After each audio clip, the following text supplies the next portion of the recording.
បាទជំរាបសួរប្រិមត្តប្រមាណបងទាំងអស់គ្នាបាទឆ្នាំនេះអាខេជាមួយបានជួបជាមួយនឹងលោកផ្ទាល់ហើយបាទប្រិមត្តទាំងអស់គ្នាយើងសាកសួរពីខ្លះផងដែរប្រិមត្តឆ្នាំនេះបាទអាខេជាមួយក៏បានមកជួបជាមួយនឹងករណីលោកយាយទាំងអស់គ្នាបាទបងប្អូនដែលកំពុងរងចាំស្ដាប់ពីបាទសូមបាទបាទបាទលួយគេមកដល់និយាយពីដល់ឲ្យលោកយាយពីក្មេងធ្លាប់លួចមកទេនិយាយអត់ទេហើយបានលោកយាយលួចនិយាយខ្ញុំអត់ខ្ញុំវាកូនខ្ញុំដឹងរូអីខ្ញុំខ្លួនខ្ញុំក៏ឈឺទៅម៉េចខ្ញុំបានជីលួចបានគេមែនខ្ញុំអត់មានអីហូបណាមួយខ្លួនឈឺអត់មានលុយមើលជំងឺហើយលោកយាយបើសិនជាតឡាការដោះលែងលោកយាយឲ្យនៅក្រៅឃុំតើលោកយាយគេមានឧបត្ថម្ភឲ្យលោកយាយឈប់លួចគេអញ្ចឹងតើលោកយាយឈប់លួចឈប់ចាខ្ញុំឈប់ខ្ញុំទៅនៅវត្តនៅអីសុំគេនៅវត្តបាទហើយលោកយាយមានកូនចៅប្រហែលណាលោកយាយ3នាក់ទៅស្រុកថៃអស់ហើយគេទៅថៃអស់ហើយកូនទៅថៃអស់ហើយចាតាំងពីឪវាស្លាប់វាទៅថៃអស់ហើយចុះហើយកូនលោកយាយម្នាក់មកនោះជាលោកក្មួយទេម៉ែវានៅថៃក្មួយទៅនៅជាមួយតែគាត់បានសម្ភាសជាមួយនឹងបងប្អូននៅក្នុងបណ្ដាញថាគាត់ជាកូនបង្កើតរបស់អ្នកមីងមួយមកមួយពកូននោះកូនតើបើមួយផ្សេងមួយនោះកូនតើមានកូនពីរណាចាបើមួយនោះអត់មានទេមួយនោះម៉ែវានៅថៃទេមួយមានកូនខ្ញុំវាបានប្តីក្រដែរលោកយាយបញ្ជាក់បន្តិចដោយសារតែលោកយាយបានដាក់កបិតមកតាមនឹងហើយបានលោកយាយចាក់គេហ្នឹងបានគេផ្សាយដាក់វាយលោកយាយខ្ញុំបានចាក់ផងអត់បានចាក់ទេខ្ញុំក្រកាន់ខ្ញុំដាក់កបិតមកតាមមែនខ្ញុំដាក់ទៅចិត្តផ្លេជើផ្លេអីហូបដល់ពេលនេះគេប្រវាយពុតទៅវាធ្លាក់កបិតមកក៏គេកញ្ឆក់កបិតទៅពីដៃខ្ញុំបាទអរគុណលោកយាយអញ្ចឹងលោកយាយអាចបើសិនជាគេនៅក្រៅគុំលោកយាយកែប្រែបានលោកយាយចាជួយខ្ញុំផងបើសិនជាគេយកលោកយាយទៅជួយចិញ្ចឹមជួយបាច់បាច់អីលោកយាយទៅទេទៅបាទអរគុណប្រិមត្តខ្ញុំទៅចាអត់ក៏បិទចាខ្លះយកបាត់នេះណាវិញទៅមួយទៀតហើយចាក្រោកចាឥឡូវនេះលោកយាយត្រូវបានមកដល់សាលាការហើយបាទលោកយាយមានត្រូវរបួសបន្ទាប់ពីនេះមានត្រូវរបួសត្រូវអីកន្លែងនេះបាទគេវាយគេអីឈឺពេញខ្លួនចាបាទគេវាយហើយលើថាគេថាលោកយាយមុននឹងគេឈានដល់ថ្នាក់វាយហ្នឹងគឺលោកយាយបានយកកបិតចាក់គេអត់បានយកចាក់ទេអត់មែនទេគ្រាន់វាយខ្ញុំទៅធ្លាក់ត្រកពីដៃទៅធ្លាក់បិទម្ចាស់គេរត់ទៅកញ្ឆក់ទៅគ្នាឡើងទឹកគេយកបិទចេញទៅចាំបានលោកយាយចាំបានថាអ្នកណាគេអ្នកវាយលោកយាយអាចចាំអ្នកម្ចាស់របស់គេនោះហើយអាអ្នកលក់បន្លែលក់អីជុំវិញទាំងអស់ខ្ញុំមើលអត់ដឹងដែរបាទប្រិមត្តប្រមាណបងប្អូនអរគ្នាបាទបងចៅក្រុមសាកសួរហើយយើងមិនម៉ោងទេបងហើយជាអត់ទៀងដែរបងឥឡូវខ្ញុំសូមអនុញ្ញាតឲ្យយកថវិកាដែលគេឧបត្ថម្ភឲ្យគាត់បន្តិចណាបងណាបងជួយយកសភៅខ្ញុំបន្តិចមកជួយយកសភៅខ្ញុំបន្តិចជួយយកសភៅដើម្បីខ្ញុំនេះបាទនេះឈ្មោះ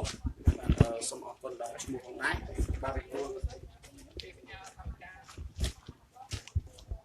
បាទលោកយាយអញ្ចឹងមានន័យថាលោកយាយប្រកាសជាបានដាក់កបិតបើតាមមែនហើយបតៃបន្តទៅគឺលោកយាយបានស្នាមចាក់គេត្រូវម្ចាស់គេនៅលោកយាយតែបតៃបន្ត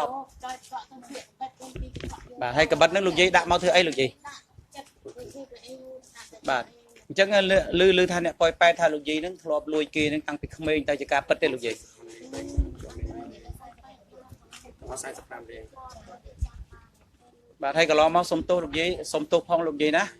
លោកយាយកន្លងមកលោកយាយតើមានលោកយាយមានធ្លាប់ជាប់គុំធ្លាប់ជាប់ឃុំទេលោកយាយធ្លាប់ជាប់គុកប្រហែលខែលោកយាយធ្លាប់ជាប់គុក6ខែជាប់គុកនៅឯណាលោកយាយជាប់គុកនៅមន្ទីរមានជ័យ6ខែដែរពីបត់អីគេលោកយាយពីបត់លួចកាលនោះលោកយាយលួចអីគេលោកយាយណែគេអុយជួយយកធុងលក់អើយធុងតកកប៉ុណ្ណេះធុងតកនោះលក់គេបាន20000លុយខ្មែរបាន20000ហ្នឹងមានន័យថាជាប់គុកម្ដងនៅ6ខែនៅខេត្តបន្ទាយមានជ័យចាហើយប៉ុន្តែចាស់គេយកវិញលើកនេះលោកយាយចេញមកពីណាបានលោកលឺថាលោកយាយមកពីប៉ោយប៉ែតមកប៉ោយប៉ែតហើយលោកយាយហេតុអីបានលោកយាយគោលដៅទៅលួច ទៅលួចក៏អោគេហ្នឹងក្នុងគោលបំណងធ្វើអ្វី ខ្ញុំមកតើខ្ញុំអត់លុយអត់អីអត់ខតិកាហូបចុកអីខ្លួនឈឺអត់មានលុយហើយដេកនៅអត់មានអីស៊ី ចំមានជាបរិវត្តស្គាល់ លោកយាយមានសុំគេទេចង់សួរថាតើលោកយាយមានក៏ អ មិន ត់បាន សុំគេ សុំគេអត់ហ៊ានសុំគេ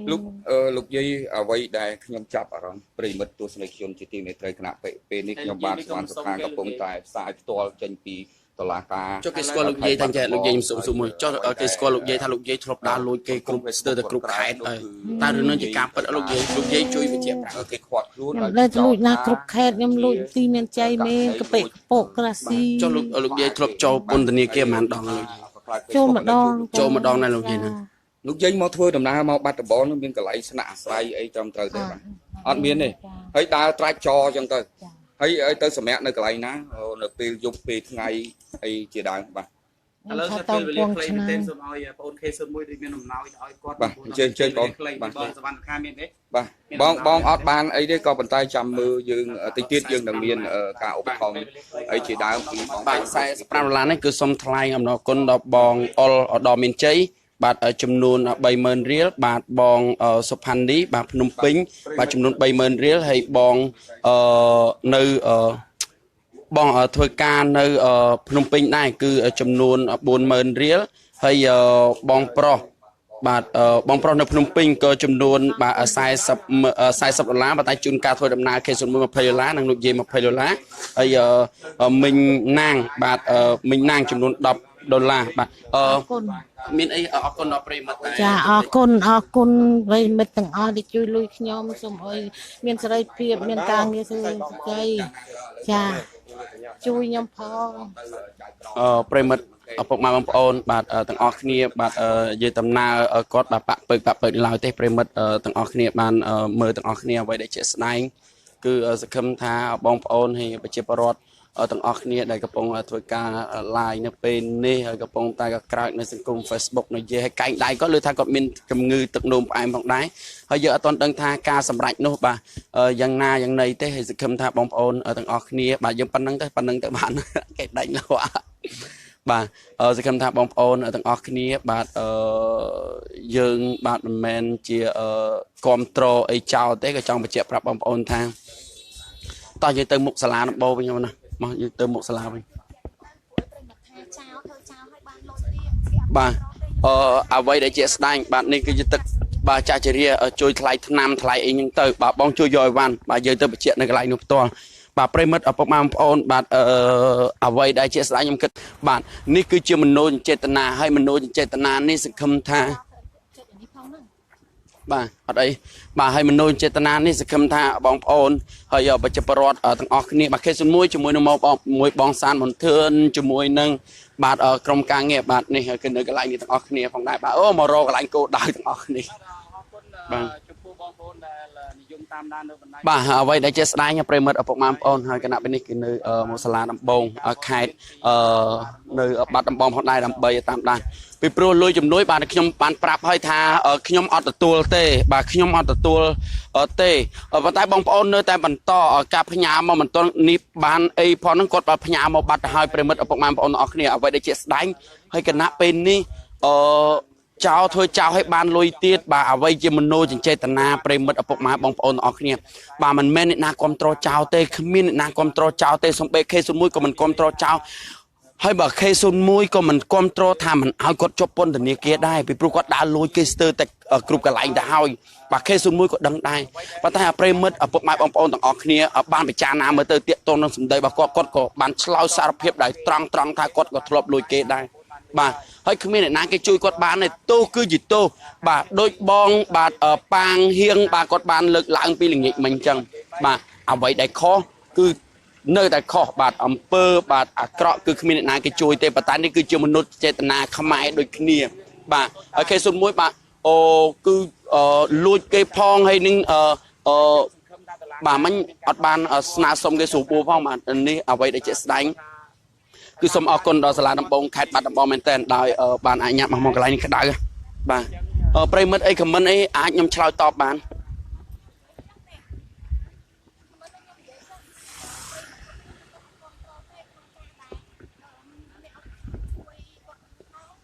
បាទ ពីអាណត្តិខ្លួនហ្នឹងក៏គេអត់គ្រប់គ្រងដែរ ដោយសារអីដោយសារតែប្រិមិត្តគាត់ថា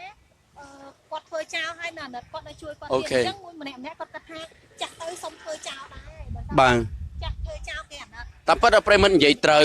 បាទប្រិមិត្តនិយាយត្រូវអញ្ចឹងបងប្អូនទាំងអស់គ្នាបានដឹងរឿងហើយហើយតាកតងនឹងប្អូនស្រីដែលជាជនរងគ្រោះបានបកស្រាយទាំងអស់ហ្នឹងបាទបើសិនជាលោកយាយមិនយកកបិតទៅចាក់គេក៏គេមិនធ្វើការតបតដែរតែអ្វីដែលជាស្ដែងវីដេអូឃ្លីបនោះគឺមិនបានឃើញលោកយាយយកកបិតទៅចាក់បាទទីមួយទៀតបាទមិនបានឃើញវីដេអូឃ្លីបនោះលោកយាយបាទបាន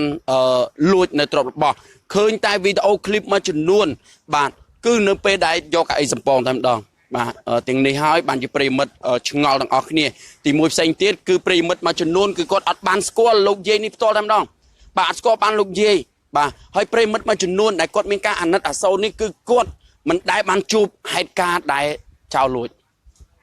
បាទដែលត្រូវចោលលួចបាទគាត់ជួបហេតុការណ៍នោះគាត់ក៏មិនជួយឧបត្ថម្ភដែរខ្ញុំជឿហើយថវិការបស់ប្រិមិត្តដែលបានជួយឧបត្ថម្ភឲ្យខេសុនមួយបែរជាយកទុកខ្លួនឯងមិនបានដល់ដៃគាត់អាហ្នឹងខ្ញុំសួរថាគិតមិនវិញបាទគឺអត់ត្រូវទូបីគាត់សម្លាប់គេ2 3នាក់បាទតែប្រិមិត្តនៅអាណិតអាសូរគាត់ក៏មិនដឹងថាធ្វើម៉េចជាសិទ្ធិរបស់ប្រិមិត្តទាំងអស់គ្នាបាទជាសិទ្ធិរបស់ប្រិមិត្តបាទមកផ្ញើតាមរយៈខេសុនមួយអ្នក2 3ម៉ឺនអញ្ចឹងទៅបាទរឿងនេះគេចោលច្រើនតែចោលផ្សេងទៀតក៏គេអត់អាណិតមូលហេតុអីគេប្រិមិត្តទាំងអស់គ្នាមូលហេតុគេចោលសាក់ក្មេងៗបាទពីច្រើនហ្នឹងបាទមុខមិនគួរអាណិតទេតែមុខគាត់បែរជាគួរធ្វើជាគួរអាណិតមែនតើបាទនេះជាករណីលើកស្ទើរតែលើកទី1ហើយដែលចោលលួចគេហើយបានលួចទៀតបាទស្ទើរតែលើកទី1ដែលខេសុនមួយធ្វើសារព័ត៌មានដែលបានជួបប្រទេសបាទដែលបានជួបប្រទេសបាទហើយសង្ឃឹមថាបងប្អូនហើយនឹងពិចារណាទាំងអស់គ្នាមើលតាកតងនឹងករណីនេះខ្ញុំតាមចាំឆ្លើយតបខមមិនរបស់ប្រិមិត្តបាទមានអីសួរតោះអូនណាបាទ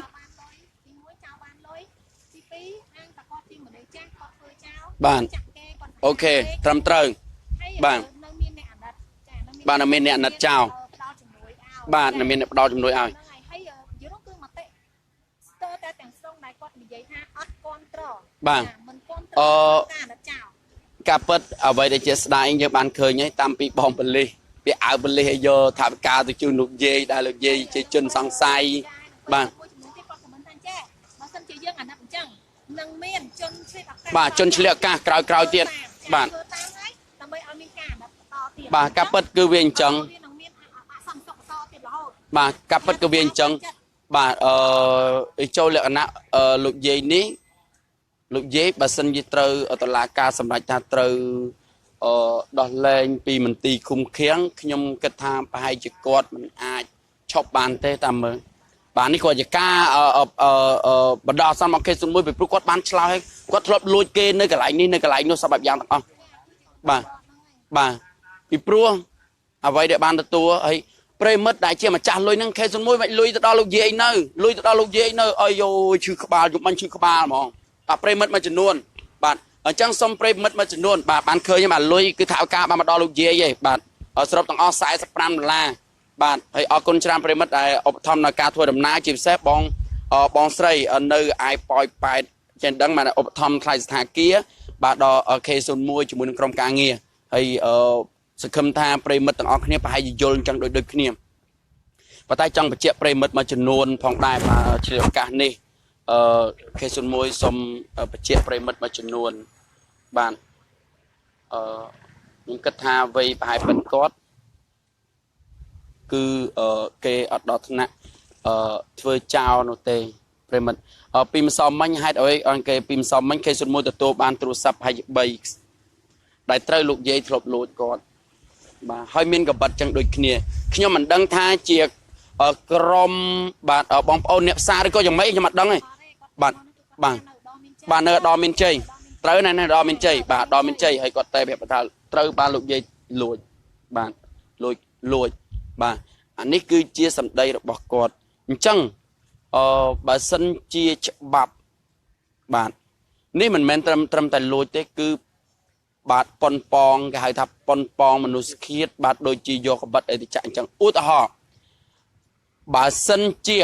បងស្រីដែលនៅក្នុងអាជីវករបាទគិតមិនផុតទេ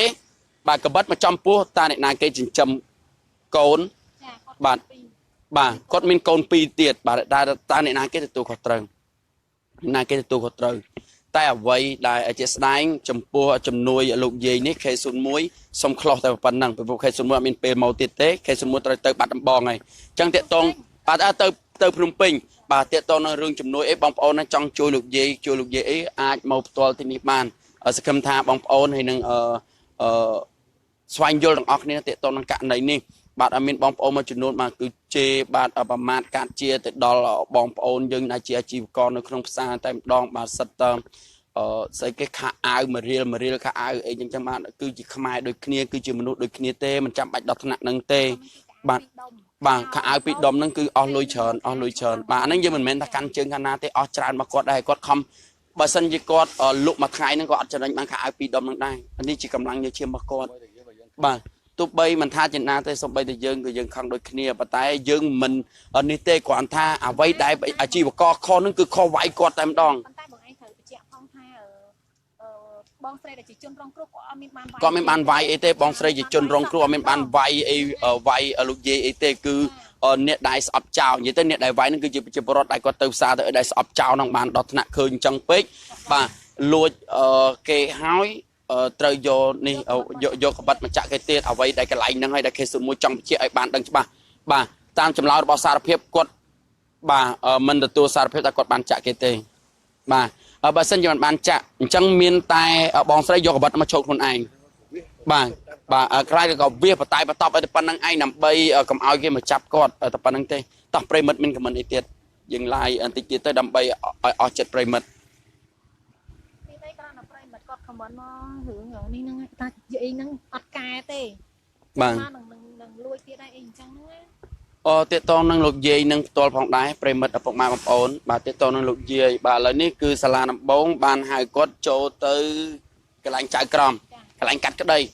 បាទកន្លែងកាត់ក្តីនឹងសួរនាំ1 3 4 5ហើយមតិសម្រាប់ថាត្រូវឃុំខ្លួនប្រហែលឆ្នាំប្រហែលខែអីហ្នឹងចាំ K01 នឹងផ្ដល់ព័ត៌មានឲ្យប្រិមិត្តទាំងអស់គ្នាទៀតពីព្រោះ K01 បាទមានលេខទូរស័ព្ទនៅខាងក្នុងបាទ K01 មានលេខទូរស័ព្ទបាទអធិការក្រុងបាត់ដំបងផ្ទាល់តែម្ដងបាទឲ្យញ៉ាំកាទៀវញ៉ាំអីជាមួយគាត់ហ្នឹងបាទជាមួយបងសានមន្ទឿនជាមួយអីហ្នឹងផងដែរបាទតាកតងនឹងរឿងនេះផងដែរK01 ប្រហែលជាអាចបាទទៅជួបបងសានមន្ទឿនបាទអាចឲ្យបងសានមន្ទឿនវិភាគបន្តិចមើលតាកតងនឹងរឿងហ្នឹងបាទបងសានមន្ទឿនបងធឿនបាទអត់ទាន់ចប់ហើយម៉េចបាទបងអញមានអីចង់តាកតងរឿងនោះមានអីចង់មានមតិអីទៀតអត់បងបាទប្រិមិត្តបងប្អូនបាទបងសាមន្ទឿនជាកសែតជើងចាស់ហើយលោកពូសវណ្ណសុខាគាត់ក៏ជាកសែតជើងចាស់ដែរអញ្ចឹងK01 បាទគឺជាកសែតជើងថ្មីអញ្ចឹងចង់ឲ្យបងសាមន្ទឿនចង់ឲ្យបាទលោកពូសវណ្ណសុខាបានមានមតិមានច្បល់តាកតងនឹងរឿងនេះតើករណីនេះអាចកម្រិតណាដែរពីព្រោះធ្លាប់គាត់យកព័ត៌មានបាទលោកពូសវណ្ណសុខាបាទអាចមកទីនេះបន្តិចបានទេពូបាទសុំមកទីនេះបន្តិចពូបាទអាចជួយបញ្ចេញមតិអីបន្តិចមកបាទមិនថតទេបាទអាចជួយបញ្ចេញមតិអីទាក់ទងនឹងបន្តិចបាទប្រិមិត្តនេះចាំពីពូមានបទពិសោធន៍បាទអ្នកមើលពេករបស់ K01 មួយខែកន្លះហើយអញ្ចឹងពូអាចបញ្ជាក់បានដែរទេពូក្នុងការធ្លាប់បទពិសោធន៍ក្នុងការចុះយកព័ត៌មានពីមុនពូក្មួយ K01 គឺជាកាសែតជើងថ្មីបំផុតហ្មងគឺមានការរៀនសូត្រពីពូច្រើនណាអញ្ចឹងពូអាចបញ្ជាក់បានទេទាក់ទងនឹងករណីលោកយាយនេះពូអាចសន្តានបានតែតឡាការអាចសន្តានជាបឋមយើងមិនមែនជាតឡាការមិនសន្តានទេអូនអាចវិភាគវិភាគព្រោះយើងការសន្តានតើយើងជាសម្បត្តិកិច្ចបាទត្រូវអូសន្តានផ្សេងវិភាគផ្សេងវិភាគផ្សេងវិភាគគាត់ការយល់ឃើញបាទជាទស្សនៈបាទអូខេឥឡូវវិភាគតាមពូវិភាគមើលយើងជាទស្សនៈរបស់យើងបុគ្គលយើងបាទយើងមើលឃើញថាទោសនេះវាមិនមែនជាការធ្ងន់ធ្ងរទេបាទគ្រាន់តែគាត់លួចខោអាវបាទហើយមហាជននៅខមមិនជាច្រើននៅក្រៅក្នុង Facebook ពួកគេមិនដាក់ទម្ងន់ទៅលោកយាយធ្ងន់ធ្ងរដែរដោយសារជាករណីលួចខោអាវហើយគាត់ជាមនុស្សចាស់បាទហើយយ៉ាងណាក៏ដោយក្នុងទស្សនៈពូសូមឲ្យច្បាប់ជាពិសេសសាលាដំបងខេត្តបាត់ដំបងនឹងមានការពិចារណានៅប្រព័ន្ធផ្លូវច្បាប់ប្រព័ន្ធផ្លូវច្បាប់មានការយោគយល់ដែរមិនចឹងទេបងអូនក្មួយសម្រាប់ទស្សនៈពូមួយទៀតថាគាត់ចាស់ទៅហើយ ហើយយើងឃើញហើយដំណើរគាត់មិញទ្រុឌទ្រោមក្មួយឃើញអីដើរហើយយ៉ាងណាក៏ដោយហើយគាត់បានសន្យាជាមួយមិញហ្នឹងតាមប្រព័ន្ធអូនផ្សាយឃើញគាត់ថាគាត់បើសិនជាតុលាការច្បាប់អីឲ្យគាត់រួចខ្លួនគាត់នឹងកែខ្លួនគាត់លែងប្រព្រឹត្តតទៀតហើយគាត់នឹងអាចចូលទៅវត្តអីជាដើមហើយខ្ញុំសួរគាត់ថាគាត់បើសិនជាគេយកអ្នកសប្បុរសជនគេជួយគាត់យកទៅចិញ្ចឹមយកទៅអីថែរក្សាអីគាត់ថាគាត់មិនមានបញ្ហាទេយ៉ាងណាក៏ដោយយើងគិតថាគាត់ចាស់ទៅហើយអាយុ60ជាងគាត់ធ្វើអីក៏ពិបាកដែរទ្រុឌទ្រោមហើយមើលអូនមើលសុខភាពគាត់ហើយមើលដំណើរគាត់ហើយអ្វីដែលទស្សនិកជនមើលទៅយើងគិតថាយើងមិនការពារចោលទេបាទការពារចោលវាសុទ្ធតែជាការខុសច្បាប់មិនចឹងទេក្មួយក៏ប៉ុន្តែយើងមើលអង្គហេតុណាយើងមើលអង្គហេតុផងហើយគាត់ជួនកាលយើងមើលទៅគាត់លួចគ្រាន់តែដូរបាយឧទាហរណ៍ចឹងណាក៏ប៉ុន្តែយើងមើលនេះមើលទៅគាត់ប្រហែលជាគាត់ជាខ្ញុំសួរមិញគាត់ជាមនុស្សពិនិត្យចោលបានន័យថាអត់មានការស្នាក់នៅអត់ពិតប្រកបទេក្មួយបាទអត់មានថាមានផ្ទះមានសម្បែងគាត់មានផ្ទះក៏តែនៅស្រុកកំណើតគាត់នៅឯក្រុងស្រីសុផាន់នោះឆ្ងាយអញ្ចឹងគាត់ដើរទៅតោជួនកាលវាកាពះនឹងឃ្លានវាអាចជំរុញឲ្យគាត់ប្រព្រឹត្តអីប្រេះផ្ដាស់ដែរអានេះជាទស្សនៈពូទេហើយសូមឲ្យបងប្អូនទស្សនិកជនការយល់ឃើញកុំឲ្យយករបស់ខ្ញុំទៅយកការយល់ឃើញការវិភាគរបស់ខ្ញុំទេបាទហើយជាក់ស្ដែងបងប្អូននឹងទស្សនិកជននឹងចូលទៅមើលទៀតទៅតាមដានមើលតើច្បាប់គឺមានការបែងចែកអីដែរវាមិនមែនតែច្បាប់នឹងមិនមានការបែងចែកពិចារណាទេអូនបាទយល់ទេគូទស្សនៈពូតែប៉ុណ្្នឹងហើយអ្វីដែលបងប្អូនប្រជាពលរដ្ឋគាត់យល់ឃើញមិនអានោះវាជាសិទ្ធិបុគ្គលរៀងខ្លួនមិនចឹងទេក្មួយសូម្បីតែក្មួយធ្វើប្រព័ន្ធផ្សព្វផ្សាយក៏ទស្សនៈដោយពូនិយាយខាងដើមខុសពីពូក៏ខុសពីក្មួយបាទសំខាន់គឺយើងមានទស្សនៈមួយគឺដើរទៅរកផ្លូវល្អបំរើមហាជនពិតប្រាកដមិនคล้ายទៅប៉ុណ្ណាអរគុណក្មួយអរគុណច្រើនប្រិមិត្តឪពុកម៉ែបងប្អូនទាំងអស់គ្នាបានស្ដាប់សម្ដីលោកពូសវណ្ណសុខាដែលជាអ្នកកាសែតដ៏ជើងចាស់ដែលមានឈ្មោះល្បីផងដែរប្រិមិត្តឪពុកម៉ែបងប្អូនអរគ្នាបាទហើយយើងនៅបងសានមន្ទិនមួយទៀតបាទពីព្រោះបងសានមន្ទិនគឺជាអ្នកកាសែតដ៏ជើងចាស់មួយផងដែរខេត្តមួយអាចនឹងធ្វើការសុំសម្ភាសជាមួយនឹងបងសានប៊ុនធឿនបាទបន្តិចទាំងអស់គ្នាបាទមានអ្នកខមមិនណា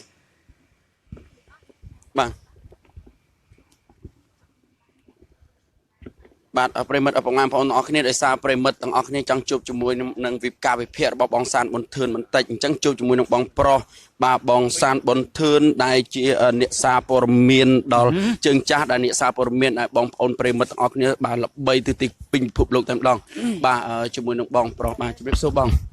បាទបងមិញការចោះយកព័ត៌មានទាក់ទិននឹងលោកយាយមិញបងអាចវិភាគបានខ្លះទេបងទាក់ទងនឹងនេះអូនបរិចមុខបងខ្ញុំបាទអត់អីទេបាទយ៉ាងម៉េចទេបងបងអាចវិភាគបានទេតើរឿងលោកយាយនេះជាករណីមួយណាដែលបងគិតថាអាចតឡាការឃុំខ្លួនគាត់ឬក៏អាចតឡាការដោះលែងបានបងជាការវិភាគណាបងណាបាទការលើកឡើងរបស់ខ្ញុំបងណាក្នុងនាមបងជាអ្នកកសែតជើងចាស់មួយឬក៏ហៅថាអ្នកកសែត ABC បាទអ្នកកសែតផឹកមានន័យថារឿងហ្នឹងបើសិនជាកុំមានប្រើប្រាស់អំពើហិង្សានៅកន្លែងកើតហេតុមានន័យថារឿងហ្នឹងកុំឲ្យម្ចាស់ហ្នឹងគាត់ទៅបតាយបតប់មានន័យថានិយាយទៅលោកយាយហ្នឹងគាត់មានកបិតដាក់តាមហើយបើនិយាយពីអង្គហេតុគឺគាត់សារភាពខ្ញុំបងសួរមិញណាគឺលោកយាយហ្នឹងគាត់មានកបិតដាក់តាមហើយអញ្ចឹងកាលណាមានកបិតដាក់តាមជួនកាលគាត់អាចការពារខ្លួនគាត់មានន័យថាការពារខ្លួនគាត់គីឡូគេចាប់គាត់អីចឹងទៅគាត់ការពារខ្លួនគាត់ប៉ុន្តែការដោះបន្ទុកបាទការដោះបន្ទុករបស់គាត់ការដោះបន្ទុករបស់គាត់ធម្មតាទេកាលណាគេចាប់បានគាត់ថាចិត្តផ្លែឈើវិញទៅអញ្ចឹងណាអាហ្នឹងវាជារឿងមួយធម្មតាទេប៉ុន្តែរឿងហ្នឹងបងគិតថាបើសិនជាកុំឲ្យម្ចាស់ខោអាវហ្នឹងម្ចាស់សម្លៀកបំពាក់ហើយនឹងអ៊ំស្រីដែលជាចៅហ្នឹងកុំមានការវាយបន្ទប់គ្នាហើយគ្រាន់តែកុំឲ្យម្ចាស់ដៃហ្នឹងគាត់ស្នាមរបួសអីចឹងទៅគាត់បតាយបន្ទប់ឬក៏ធ្វើឲ្យម្ចាស់ទ្រព្យសម្បត្តិហ្នឹងគាត់ខឹងសម្បាគឺគ្រាន់តែសុំទោស1ម៉ាត់2ម៉ាត់ប្រហែលជាម្ចាស់លក់ដូរអាជីវករហ្នឹងគាត់មានកំណាញ់ឯអ្នកបាត់ដំបងត្រូវ20រៀល30រៀលជួនកាលគាត់ឲ្យត្រឹមតែផ្សារថ្មីហ្នឹងផងត្រឹមតែហៅថាសន្តិសុខផ្សារថ្មីហ្នឹងលោកយាយទៅថ្ងៃក្រោយលោកយាយឯងកុំលួចគេទៀតអីចឹងទៅអាហ្នឹងបើសិនជាលោកយាយហ្នឹងគាត់មិនបញ្ចេញនៅអាការៈ ដូចជាការវាយបតាយបតបការកបិតអីគាត់ស្រែកអីចឹងទៅជួនកាលក៏លួចគេមែនដល់ពេលគេចាប់បានគាត់ទៅស្រែកថាអូជួយខ្ញុំផងគេវាយខ្ញុំចេះមួយចុំមួយគាត់សំដែងសមណាការសំដែងផ្សំចឹងទៅគេហៅថារមូលសំក្រិចបាទគេហៅវប្បធម៌គេហៅដេកដួលរមូលសំក្រិចអញ្ចឹងទៅម្ចាស់ហ្នឹងអត់បានវាយទេកៅអីហ្នឹងតាមកាពិតទៅវាយមិនត្រូវទេតែបើវាយដៃវាយត្រូវបាទដល់ពេលខឹងគាត់ធម្មតា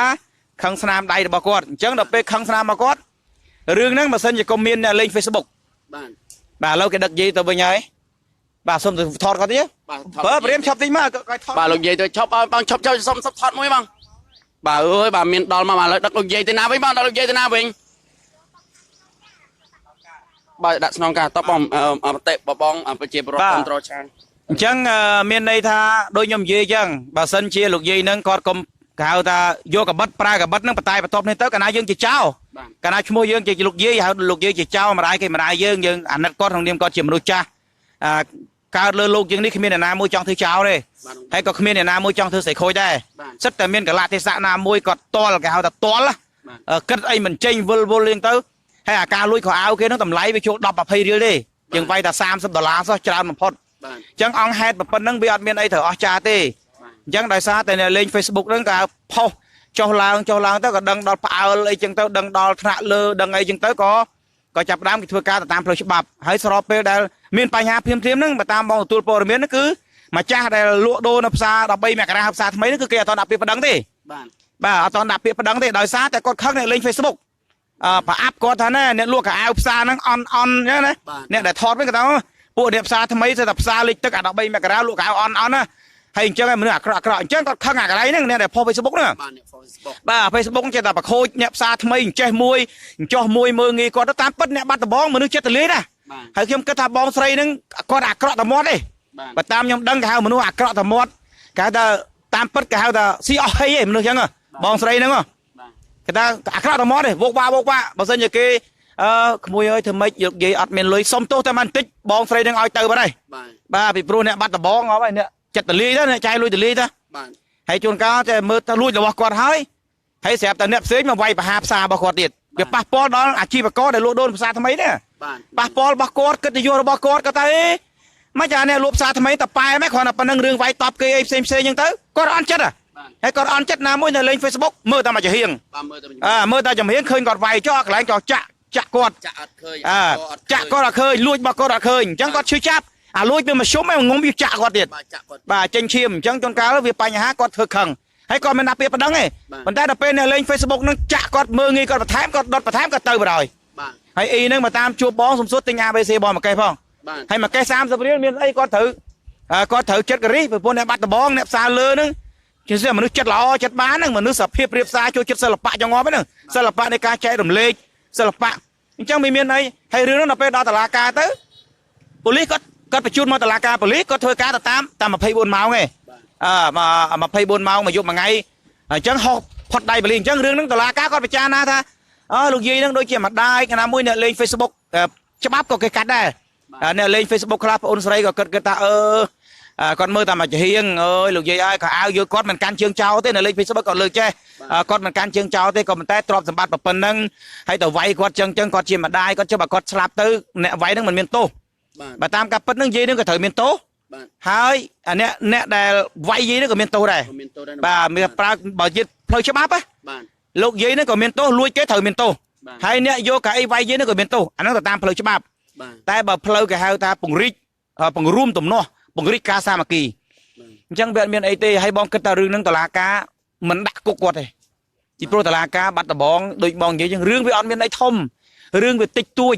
អង្គហេតុវាគាត់អត់មានទៅធ្វើវិធានសនាវិឆេទកម្មទៅសម្លាប់គេណាទៅប្លន់គេណាអញ្ចឹងតិចតួចហ្នឹងគាត់យកយល់ឲ្យសង្ឃឹមថាតុលាការខេត្តបាត់ដំបងព្រះរាជអាជ្ញារងខេត្តបាត់ដំបងហ្នឹងគឺគាត់នឹងដោះលែងឲ្យនៅក្រៅឃុំប៉ុន្តែស្ថិតនៅក្នុងការឃ្លាំមើលស្ថិតនៅក្នុងការឃ្លាំមើលឲ្យធ្វើកិច្ចសន្យាបាទធ្វើកិច្ចសន្យាទៅបើពីព្រោះប្រវត្តិលោកយាយវាមិនមែនលើកទី1ទេបើតាមបទសម្ភាសន៍របស់គាត់ហ្នឹងគឺធ្លាប់ជាប់គុកនៅខេត្តបន្ទាយមានជ័យហ្នឹងគឺ6ខែអូបាទ6ខែពីបទលួចធុងតកបាទលួចធុងតកគេហ្នឹងតម្លៃតែ6យើងទិញនៅផ្សារ60000ធុងតកបងខ្លះ ABC ហ្នឹង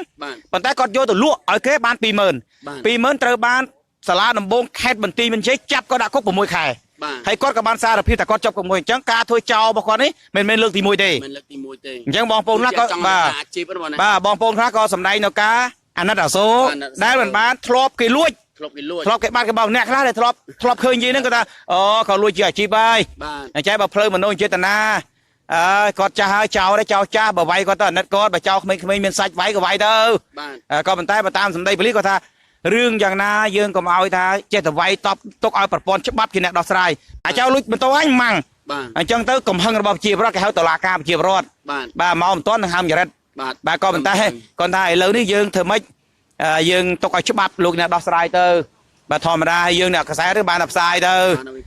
ខាងនេះថាអញ្ចេះខាងនោះថាអញ្ចោបើគេសម្ដែងការអាណិតដូចខេសុនមួយឯងយកលុយមកជូនគាត់វាបានប៉ុនអញ្ចឹងទៅ បាទ គេហៅថាដូចបច្ចាមិត្តគេហៅកាកបាទក្រហមអតិច័ន្ទក្រហមអញ្ចឹងខាងសត្រូវក៏ព្យាបាល បាទ ខាងបច្ចាមិត្តក៏ព្យាបាលខាងរបួសក៏ត្រូវសំខាន់ព្យាបាលអ្នកឯងឲ្យជាសិន បាទ ចាំអ្នកឯងច្បាំងនេះទៀតចាំអ្នកឯងវាយនេះទៀត បាទ អាហ្នឹងវាជារឿងដូចបងឯងធ្វើអញ្ចឹងបានប៉ុនច្រើន បាទត្រូវបងត្រូវ បាទអរគុណបងស្រីកាមេរ៉ាផង ហើយតើតើនឹងករណីនេះបងអតិពាក្យថាចៅអាម៉ាត់មិនត្រឹមថាលួចលុយគេដល់រាប់ម៉ឺនរាប់សែនកាអាវអញ្ចឹងមកសំបីទៅលួចលុយគេ100ក៏ជាចោលដែរណាបងណា ប៉ុន្តែវាមានចោលចិត្តជា បាទមាន តែខ្លះចោលដែរគេមិនរងលួចតែខ្លះទៅគេគិតថាគាត់តិចតួចអ្នកខ្លះធម្មតាខុសគ្នាបងធ្លាប់មានរឿងមួយដែលបងធ្វើទៅកាលនៅកាសែតកាលបងជាប្រធានក្រុមនៅកាសែតទស្សនាបដីអង្គរធំអតីតនិងទស្សនាបដីតារាគ្រូបង្រៀនភាសាអង់គ្លេសគ្រាន់តែក្មេងលួចធុងស្ពេកត្រូល អូ ចិត្ត20ឆ្នាំមុនយកកាបិតប៉ាំងតោកាត់ដៃ កាត់ដៃ កាត់ម្រាមដៃហ្មង កាត់ម្រាមដៃ យកកាបិតប៉ាំងតោទ្របនឹងកាត់ដៃហ្មងជួនកាលកំហឹងរបស់មនុស្ស បាទ កំហឹងសាហាវហើយមានរឿងមួយដែលនៅខេត្តព្រៃវែងព្រៃវែងគ្រាន់តែលួចផ្លេសបេះផ្លែដូងមួយណា បាទ បេះផ្លែដូងមួយទេចាប់ក្មេងនឹងជាមួយទឹកដោយសម័យខ្មែរក្រហមអញ្ចឹង បាទ កំហឹងបាទហើយរហូតដល់លោកខៃប្រសិទ្ធដែលជាអតីតតារាភាពយន្តដ៏ល្បីល្បាញអញ្ចឹងទៅលោកខៃប្រសិទ្ធហ្នឹងក៏សុំទៅកូនធัวទៀតអាណិតអញ្ចឹងមានន័យថាគ្រាន់តែផ្លែដូងមួយហើយយើងចាប់គ្នាជាមួយដូចខ្មែរក្រហមសួរចម្លើយក៏វាមិនកើតគ្រាន់តែលួចធុងស្ពេចត្រូលមួយហើយយើងជាគ្រូបង្រៀនយកប៉ាំងតោតកាត់ដៃគេក៏មិនកើតរឿងហ្នឹងគឺជារឿងពិតដោយឡែករឿងហ្នឹងវាសំខាន់ដូចធម្មតាអ្នកដែលមិនធ្លាប់គេលួចសម្ដែងអាណិតតែអ្នកធ្លាប់បាត់ខឹងសម្បាវាជាធម្មតាទេរឿងហ្នឹងក៏ប៉ុន្តែពាក្យតែចោលអាម៉ាត់អន្តិចក៏ជាចោលដែរក៏ប៉ុន្តែគ្រាន់តែពេលខ្លះអ្នកគេមានគុណធម៌ដូចបងអញ្ចឹង បាទ ថ្ងៃមុនចោលលួចទូរស័ព្ទបងមួយគ្រឿងតម្លៃ$350 ចំនេះណាគេថ្លើមធំហ៎ នោះសួរមកលួចមួយគ្រឿង បើថ្លើមធំមានលួច ថ្ងៃ ទូ ប រ ង ស័ព្ទ សិន ធឿ សិ ន ក្សាព័ត៌មានបងបាត់អស់2គ្រឿងបងនឹកឃើញថា$350ធ្វើម៉េចយើងจะពាក់កម្មគេជាតិមុន អូគិតនឹង ហើយបើសិនជាលោកយាយបើសិនជួបបងសានមិនធឿនបើសិនជាជួបពឹបបងទៅខាត់ឥឡូវខ្ញុំជួយចេញថ្លៃកៅអៅនឹងអស់ប្រហែល50 អូខេ អស់ប្រហែលហើយខ្ញុំសុំបលីបងដូចហើយសុំឲ្យអ្នកមីងកែប្រែអ៊ំកែប្រែទៅយើងក៏មានចិត្តអញ្ចឹងមិនរហូតដល់រឿងកប៉ិកកប៉ុកឡើងតុលាការទេអញ្ចឹងមានន័យថាតុលាការយើងអាចដោះស្រាយក្រៅប្រព័ន្ធតុលាការក្នុងនាមយើងប្រជាពលរដ្ឋនិងប្រជាពលរដ្ឋដោះស្រាយគ្នាបើសិនដោះស្រាយមិនត្រូវទេក៏បញ្ជូនទៅតាមតុលាការទៅប៉ុន្តែពីថាតុលាការមួយម៉ាត់មួយអស់ខោមួយអស់អាវនេះអញ្ចឹងហើយតុលាការកាលណាឡើងតុលាការវាមិនល្អទេបាទបើអាចរឿងថាតិចតួចមិនបាច់ឡើងតុលាការទេស្រួលគ្នាទៅ បាទបងបាទ បាទអរគុណណាបង K01 បងមានតិច បាទដោយបងអូនយើងបានបនច្រើនបាទហើយរឿងនឹងតាមការគិតរបស់បងតុលាការគឺគាត់មិនចាត់ការទេបងគិតថានឹងដោះលែង 90% ការវិភាគរបស់បង បាទ ហើយរឿងនឹងដោយបងនិយាយអញ្ចឹងបើសិនជាគុំអ្នកផុស Facebook ផ្អើលពេញ Facebook ខ្លះសម្ដែងការអាណិតខ្លះសម្ដែងការខឹងសម្បាយអញ្ចឹងទៅ បាទ កុំអីហ្នឹងចង់និយាយថាគេដោះលែងត្រឹមគេហៅថាអតិកាស្នងអតិកាក្រុងបាត់ដំបងបាត់ហើយរឿងហ្នឹងវាតិចតួចស្រួលទៅលោកយាយកែប្រែទៅលោកយាយជួនកាលលោកអតិកាលោកសថេតស្នងការហ្នឹងក៏ជួយលុយទៀតហ្នឹងជួយឲ្យលុយ100000ថែមទៀតទៅសូមឲ្យលោកយាយកុំធ្វើអញ្ចឹងការអប់រំមនុស្ស បាទ អាហ្នឹង បងមានអីចង់សំណុំពរទៅអ្នកលេងសង្គម Facebook មួយចំនួនដូចតេតតនឹងរឿងនេះផ្ទាល់ហ្មងតេតតនឹងរឿងលោកយាយផ្ទាល់នេះហ្មងគឺមានអ្នកលេង Facebook នោះវាយប្រហារដល់ទៅអ្នកផ្សារថ្មីផ្សារ13យើង13មករាអញ្ចឹងណាណាបាទខ្លាំងមែនតើដោយសារគាត់អត់ទាន់ដឹងមូលហេតុអីច្បាស់លាស់អត់ដឹងបានសួរនាំអីច្បាស់លាស់ផងគាត់វាយប្រហារទៅដល់អ្នកផ្សារបងមានមតិអីចង់សំណុំពរទៅដល់អ្នកលេង Facebook ទាំងអស់ទាំងតារាទាំងមិនតារាទាំងអ្នកអស់អតេអេតចាយទាំងមន្ត្រីឆ្កាគ្រប់ជាន់ថ្នាក់បើមានអីចង់សំណុំពរថាឲ្យដឹងឲ្យច្បាស់សំញាក់អញ្ជើញមក អូខេមានអ្នកកសែតដូចយើង បាទ បាទដូចយើងស្មានដាច់បាយដាច់ទឹកអង្គុយចាំរាយការណ៍ព័ត៌មាន បាទ បើចង់ដឹងថាលោកយាយនិយាយម៉េចយើងលោកយាយបកស្រាយតាមគាត់ទៅចង់ខាងប្រជាពលរដ្ឋគាត់និយាយម៉េចយើងបកស្រាយតាមនឹងទៅ បាទ អញ្ចឹងក៏សំណូមពរថា គេមិនអ្នកកសែតដូចយើង បាទបងបាទ មានន័យថាអ្នកលេង Facebook គាត់ធ្វើតាមអារម្មណ៍ បាទ គាត់ធ្វើទៅតាមអារម្មណ៍រីឯយើងអ្នករាយការណ៍ព័ត៌មានធ្វើទៅតាមច្បាប់បើយើងរាយខុសគេប្តឹងយើងទៅតុលាការចាប់ដាក់គុក បាទ ពីបទបរិហាគេរីឯប្រជាពលរដ្ឋគាត់គេហៅថាមានមតិជាការលើកឡើងគេហៅថាមតិរបស់ប្រជាពលរដ្ឋយោងតាមមាត្រាទី19ប្រជាពលរដ្ឋមានសិទ្ធិបញ្ចេញមតិការនិយាយស្ដីដោយគ្មានការរារាំងពីព្រោះគាត់គឺជាប្រជាពលរដ្ឋគាត់ធ្វើអ្វីទៅតាមមโนសញ្ចេតនារបស់គាត់បាទទោះបីគាត់បញ្យល់ពីសម្ព័ន្ធក៏គាត់មានមโนសញ្ចេតនាចំពោះលោកយាយតែយើងគឺជាអ្នកកសែតបាទដល់ពេលយើងជាអ្នកកសែតគឺថាយើងធ្វើអ្វីគ្រប់ទៅតាមក្រមសីលធម៌បាទហើយគាត់យើងមិនអាចសំណុំគោគាត់បានទេជួនកាលគាត់ចេះដឹងជាងយើងគាត់ធំជាងយើងហើយយើងមិនអាចចេះជាងគាត់ទេប៉ុន្តែគាត់ថាអ្នកលេង Facebook ខ្លះគេមិនជឿដោយសារបដិទ្ធព័ត៌មានក្រឡៃព័ត៌មានហេតុអីបានគេចិត្តមើល K01 ហេតុអីបានគេចិត្តមើលលោកសវណ្ណសុខាហេតុអីបានគេចូលចិត្តមើលសានមន្ទឿនបាទបើទោះបីសានមន្ទឿនផឹកយ៉ាងណាទេអានេះម៉ោងវាធ្វើការគឺធ្វើការព័ត៌មានបន្ទុកចិត្តបើថាអង្គុយមុខសាលាដំបងរាជធានីសាលាខេត្តបាត់ដំបងគឺមុខសាលាខេត្តអញ្ចឹងបានអ្នកមើលគេចេះរកថាព័ត៌មានណាពិតព័ត៌មានណាមិនពិតអាហ្នឹងយើងត្រូវយល់ប៉ុន្តែយើងគេធំហើយគេមានទូរស័ព្ទកាន់ smartphone គេឆ្លាតជាងយើងក៏ខ្ញុំគិតថាបើគេយើងមិនពេញចិត្តគេយើងក៏មើលគេទៅបាទហើយយើងមិនអាចសំណូមពរឲ្យដល់គេទេពីព្រោះគេធំហើយគេចេះគិតជួនកាលគេជាបណ្ឌិតជួនកាលគេបញ្ញវន្តជួនកាលគេមានឡានជិះទំនើបជាងយើងហើយយើងគ្រាន់ជាអ្នកកសែតមួយរាយការណ៍ព័ត៌មានពិតនៅក្នុងសង្គមនិយាយការពិតមិននិយាយការពីតែប៉ុណ្ណឹងហើយយើងធំហើយគ្មានអាណាបដៅអាណាទេអរគុណណាបងប្អូន K01 បាទណាបងច្រើនអរគ្នាហើយបងតេតននឹងប្រិមិត្តមួយចំនួនដែលគាត់លេង Facebook គាត់ទៅពេលគាត់បើកមកឲ្យយើងសម្ភាសឧទាហរណ៍យើងសម្ភាសមកដល់ពាក់កណ្ដាលទីអញ្ចឹងគាត់បានតាមដានពីដើមទីមកសូមគាត់ខមមិនចូលគាត់នៅពេលដែលគាត់បើកមកទៅគាត់ឃើញមិនគាត់ខមមិនតាមកំហឹងរបស់គាត់តែម្ដងគាត់បានដឹងសាច់រឿងពីមុនមកថាវាយ៉ាងម៉េចអញ្ចឹងខ្ញុំឲ្យប្រិមិត្តទាំងអស់គ្នាបាទដែលលេងសង្គម Facebook ឥឡូវល្បី Facebook ឥឡូវទូវិសុស្អីហ្នឹងបាទលែងមានអ្នកចង់ស្ដាប់អស់ហើយគឺខ្លាំងគឺសង្គម Facebook តែលេងសង្គម Facebook នេះធ្វើថ្លៃធ្វើឲ្យថោកបាទក៏ប៉ុន្តែបងណាបាទហើយអ្នកលេងសង្គម Facebook នេះអ្នកខ្លះលេងមានប្រយោជន៍ទៅអ្នកខ្លះលេងមានប្រយោជន៍បំពល់ហ្មងទៅដូចជា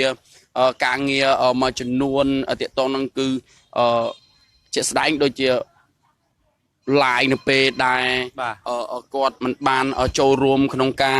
ជួយកិច្ចការងារសង្គមទេប៉ុន្តែគាត់លេងសង្គម Facebook សម្រាប់តែ comment ជេរយើងជេរតែអ្នកណាឲ្យតែអ្នកណាល្បីបន្តិច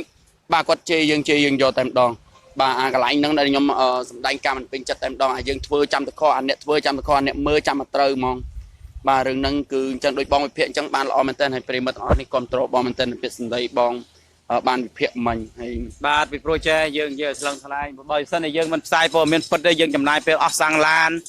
អស់សាំងម៉ូតូដាច់បាយដាច់ទឹកមកអង្គុយមុខសាលាដំបងសួរថាបងប្អូនអ្នកមើលហ្នឹងគាត់ចេះពិចារណាគាត់តែអាហ្នឹងអញចោលវាមិនបានទេអាសានមិនធឿនព័ត៌មានវាពិតបាទអា K01 អញចោលវាមិនបានទេអាហ្នឹងទោះបីវាផឹកមែនអាហ្នឹងវាធ្វើការច្បាស់លាស់របស់វាអាហ្នឹងបាទអញ្ចឹងគាត់ចេះពិចារណាអ្នកខ្លះគាត់ចូលចិត្តលៀបពណ៌អញ្ចឹងទៅគាត់ចេះពិចារណាព័ត៌មានណាដែលពិតព័ត៌មានណាដែលមិនពិតអាហ្នឹងគាត់ចេះគិតគាត់ធំហើយអញ្ចឹងយើងធ្វើតែបង្រឹងព័ត៌មានយើងទៅបាទម៉ោងផឹកស៊ីយើងផឹកស៊ីទៅម៉ោងធ្វើការយើងធ្វើការទៅបាទអញ្ចឹងគាត់ចេះពិចារណាហើយគាត់ធំហើយបាទបើសិនតែគាត់គិតថាអាចោលអា K01 អាហ្នឹងដូចមើលវាទៅនៅតែមើលវាមិនចោលវាមិនបានអត់អា K01 អបសុកដែរគេថាអត់អាសានមុនធឿនវាអបសុកដែរហ្នឹងអញ្ចឹងអាបងណាថ្ងៃក្រោយវាជីវិតអត់ធ្វើម៉េចហើយយើងបាទអរគុណច្រើនបងស្រីកាមេរ៉ាអរគុណច្រើនប្រិមិត្តបងប្អូនចំណែនគឺថាបានកាមេរ៉ាថ្មីស្អាតសាច់សខ្ចីឈោះហាក្តៅអាណិតកាមេរ៉ាណាបង K01 បាទអេបងសវណ្ណសុខាក៏មានកាមេរ៉ាស្រីរបស់គាត់ដែរ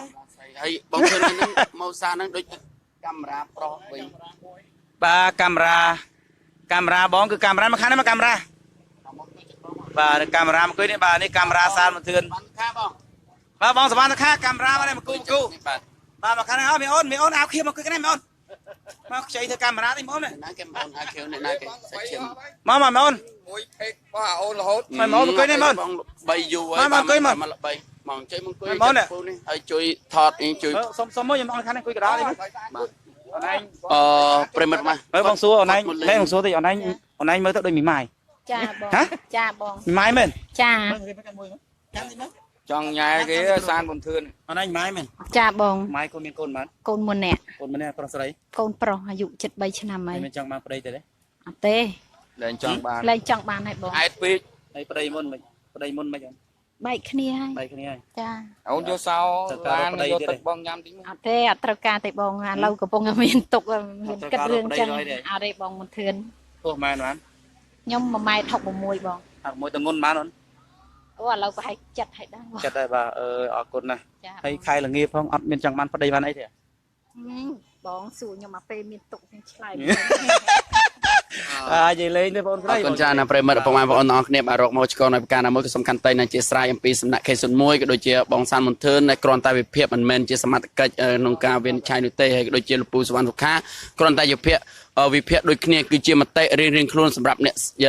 យើងជាអ្នកសារព័ត៌មានមិនមានសិទ្ធិឲ្យកាត់ថាអ្នកណាខុសអ្នកណាត្រូវនោះទេណាបងណាបាទនេះគឺជាការវិភាគរៀងៗបងប្អូនក៏អាចវិភាគបានបាទតាមចិត្តរបស់បងប្អូនទាំងអស់គ្នាណាបងណា បាទថ្ងៃនេះយើងនេះដាច់ណា បាទមួយមកបង អរគុណច្រើនប្រិមិត្តពុកម៉ែបងប្អូនទាំងអស់គ្នាបាទ បាទអរគុណដល់ fan ដែលគ្រប់ត្រូលចំពោះបងប្អូនពិសេសគឺអ្នកគ្រប់ត្រូលផ្កាប់មុខរបស់ K01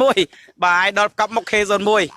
បាទអរគុណដល់បងប្អូនច្រើនបាយបាយ ហើយក៏សូមអរគុណដល់អ្នកគ្រប់ត្រូលផ្កាប់មុខបាទគ្រប់ត្រូលរបស់ TV Facebook ផងដែរបាទអរគុណច្រើន